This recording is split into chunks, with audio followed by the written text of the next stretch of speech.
Programming VB.NET and ASP.NET के बारे में इंपॉर्टेंट क्वेश्चन पढ़ लेते हैं फर्स्ट यूनिट। तो ये लैंग्वेज ऐसी है जिसमें विजुअल बेसिक .NET भी है और ASP.NET भी है। तो पहली यूनिट से स्टार्ट कर लेते हैं, क्या क्या इंपॉर्टेंट क्वेश्चन है। पहली यूनिट का सिलेबस देख लीजिए, इसी से मेनली क्वेश्चन बनेंगे।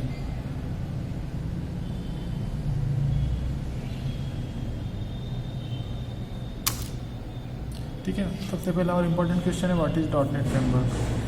मतलब .NET का जो फ्रेमवर्क है वो क्या है और क्यों उसको इतना मतलब इतना ज़्यादा महत्व है, मतलब इतना इंपॉर्टेंट क्यों है, तो उसके बारे में पूछा जा सकता है। तो आपको बताना रहेगा उसके फीचर्स और उसके आर्किटेक्चर, मतलब उसका जो फीचर्स क्या है और उसके अंदर की जो चीज़ें हैं वो क्या है, उनको पूरा बताना है एक एक पॉइंट को, कि मतलब उसके अंदर ऐसी क्या चीज़ें जो आपको उसका आर्किटेक्चर को इतना स्ट्रॉन्ग बनाती है .NET फ्रेमवर्क। तो .NET फ्रेमवर्क एक ऐसा फ्रेमवर्क है जिसकी वजह से आप बहुत सारे लैंग्वेजेस को .NET फ्रेमवर्क पर आप काम कर सकते हो।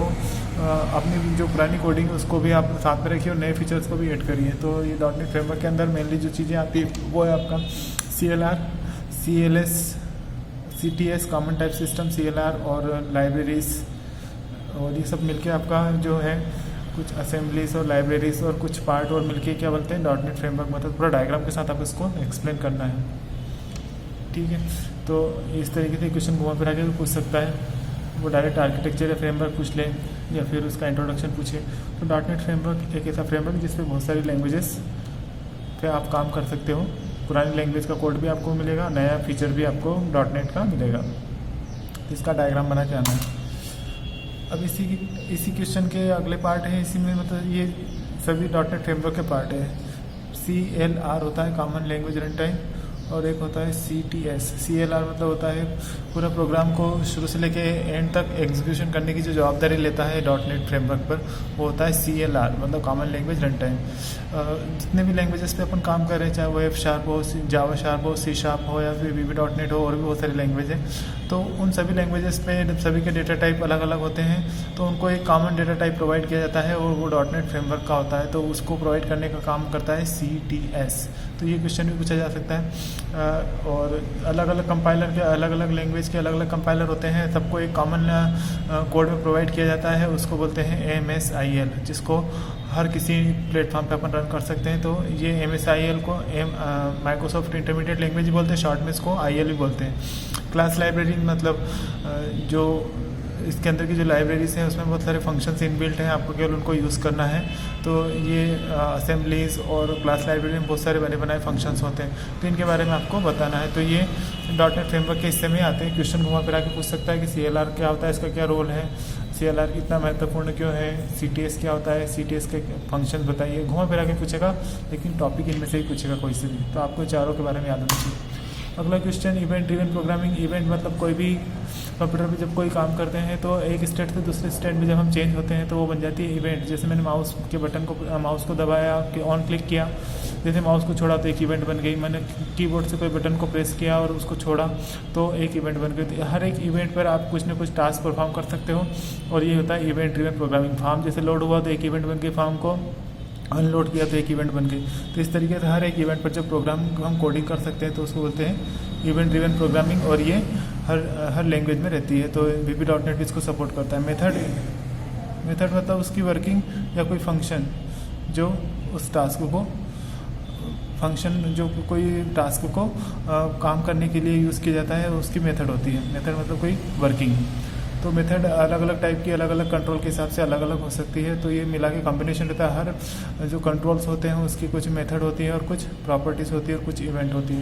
तो इन सबको मिलजुला के हम कोडिंग करते हैं और यूज़र इंटरफेस बनाते हैं। अगला क्वेश्चन बहुत घुमा फिरा के पूछ सकते हैं, व्हाट इज़ विजुअल स्टूडियो और IDE बताइए। IDE मतलब होता है इंटीग्रेटेड डेवलपमेंट एनवायरनमेंट, मतलब सभी चीज़ें एक ही जगह पर आपको मिल रही है, वो होता है IDE। मतलब आपको कोई भी वेबसाइट या कोई भी एप्लीकेशन डेवलप करनी तो आपको सारी चीज़ें जो भी लगना है वो सब एक जगह पे मिल रही है, तो उसको बोलते हैं IDE।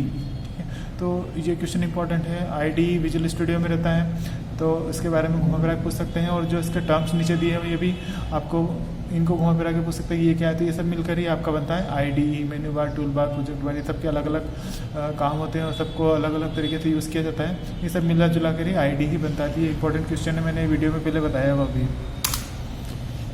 फॉर्म क्या होते हैं वेब डिज़ाइनिंग में?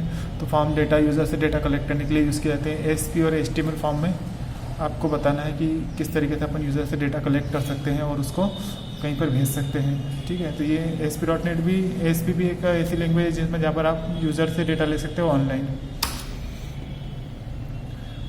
VB.NET में और C# में आप किस तरीके से एक एप्लीकेशन या नया प्रोजेक्ट कैसे बनाएंगे उसके बारे में बताना है।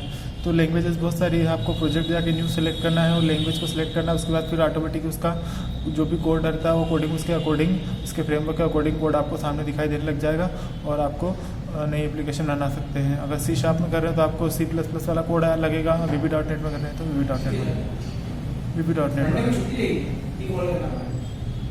ठीक है।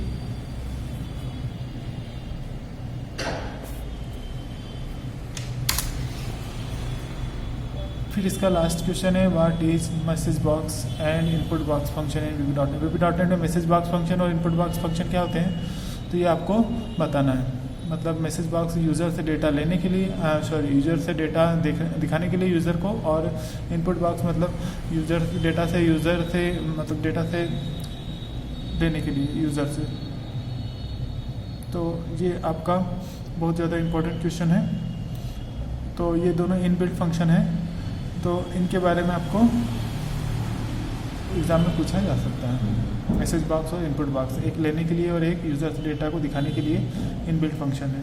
ठीक है, तो अगर आपको ये दोनों ही आते हैं तो आप अच्छे से इसको लिख सकते हैं। एग्जाम्पल के साथ थोड़ा सिंटेक्स होता है, इनबिल्ट फंक्शन है। इस तरीके से ये आपका खत्म होता है। अगर आपको अच्छा लगा तो लाइक, कमेंट और अगले आने वाले सेक्शन के लिए ज़रूर से सब्सक्राइब कर लीजिए। Thank you.